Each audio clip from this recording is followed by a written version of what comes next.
Random House Audio presents The Journey, How to Live by Faith in an Uncertain World, by Billy Graham. Read for you by Reathel Bean.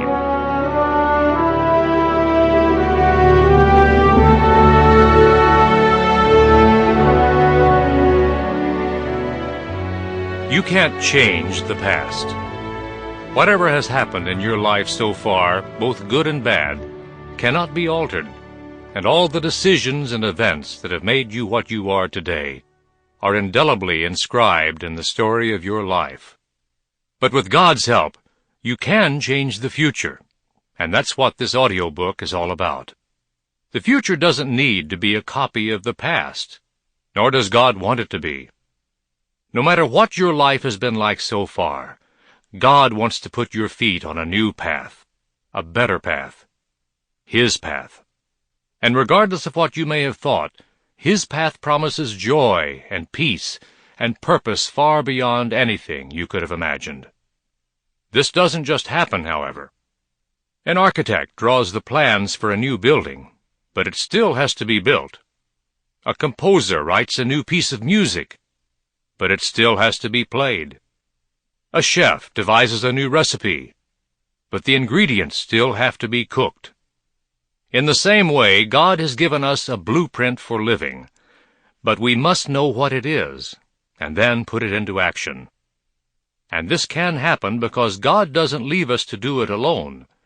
He wants to be with us every step of the way, guiding and helping us, because He loves us and wants what is best for us. My prayer as you listen to this audiobook is that God will use it to help you begin a new journey in life, the greatest, most exciting journey you could ever experience.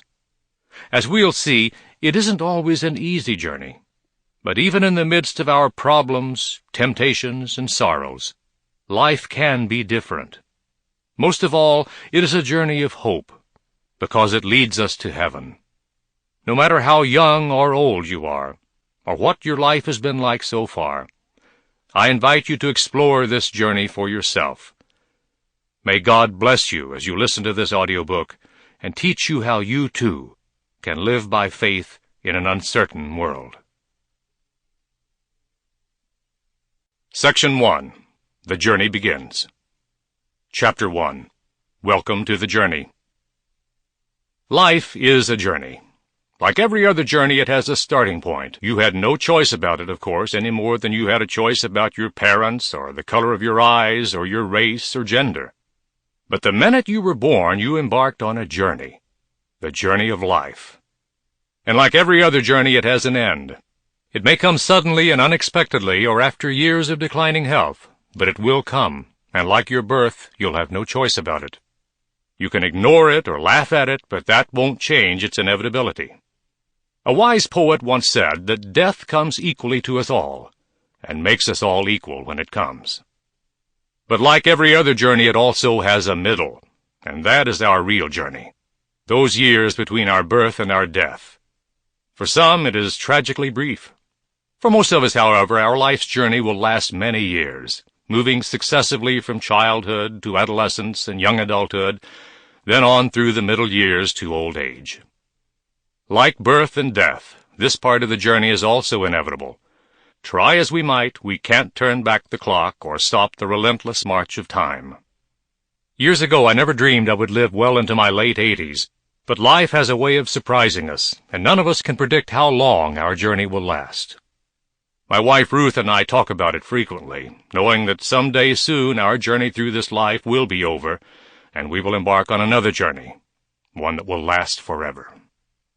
Life is a journey, although sometimes we forget it. Life becomes so hectic and we become so preoccupied with our immediate concerns that we don't step back and see the whole picture. For many people, life is a constant struggle just to survive. Others have everything they could ever want, yet remain unsatisfied and unfulfilled. Perhaps you see your own life's journey as a series of unrelated events, some good, some bad, strung together like beads on a string. But God didn't intend for our journey through life to be this way. Instead, He meant for it to be filled with joy and purpose, with even the most ordinary events being part of His plan. He also wants to guide us as we make decisions and give us hope for the future. Most of all, He wants to join us on our life's journey. Perhaps your journey has been marked by disappointment, sorrow, and heartache. You yearn for something different, something better in life, but lasting happiness and peace have eluded you. Or perhaps you decided years ago to spend your life pursuing excitement, pleasure, fame, or success. For a time, those may have satisfied you, but eventually you discovered they led only to boredom, disillusionment, emptiness, or even self-destruction. The words of Job in the Old Testament are just as true today as when they were written thousands of years ago. Man is born to trouble as surely as sparks fly upward. Job knew it from personal experience, and so do we. But must our journey always be this way? Are we destined to lurch down life's road from one pothole or detour to another? Down inside, we all sense that this was not the way life was meant to be, and we yearn for something better. We suspect there must be another way, a different path from the one we've been traveling. But why do so few people seem to find it? Why have we missed it? Can life be any different? The answer to that last question is yes. No matter who you are or what your life has been like so far, the rest of your life's journey can be different. With God's help, you can begin again. With Him, you can confront your problems and begin to deal with them, and you can avoid life's pitfalls and detours. More than that, with God's help, you can make an impact on our world. I have experienced this in my own life, and over the years I've met countless others who have discovered it as well. So can you. Life is a journey, but how can it become a good journey? A journey that is not only satisfying and challenging, but one that fulfills the purpose for which we were created. Answering that question is the reason for this audiobook. And in the next few hours, I invite you to join me in discovering God's plan for this exciting journey called life. You will only make this journey once. Why not make the most of it? Before we begin, however, we need to understand three great truths about our journey through life. They are like the backdrops or scenery for a play, setting the stage for everything that follows. The first truth is very simple, but also very profound. God put you on the journey. You aren't here by chance or by accident. You are here because God put you here. Long before the world was created, God knew all about you, and He planned to give you life. From all eternity, you were part of His plan. No, you didn't have any choice about whether or not you would be born, but God had a choice about it, and He chose to give you life.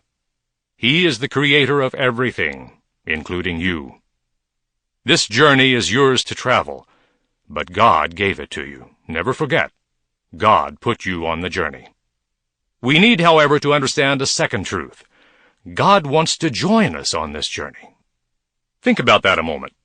God could have created us and then abandoned us and forgotten all about us. Many people, in fact, believe this is exactly what God must have done, or at least they act as if they do. They assume God isn't interested in them, so why should they be interested in Him? To them, God is distant, remote, unconcerned about the problems and decisions they face every day. But this isn't true.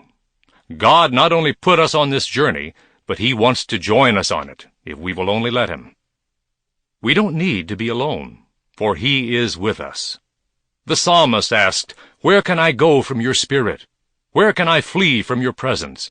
If I go up to the heavens, you are there. If I make my bed in the depths, you are there."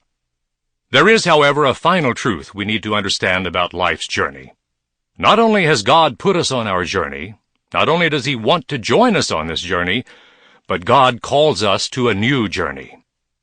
Imagine you were hiking in the woods one day, planning to go somewhere you'd never been before.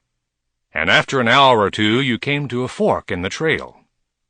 Now, instead of having only one path you could follow, you had two. But which was the right path? Both obviously led somewhere. But where? Which would get you to your destination? On closer inspection, you saw that one path appeared much wider and easier to travel, and was apparently used by more people. You were tempted to take it. After all, if most people traveled it, it must be the right way. Sample complete. Ready to continue?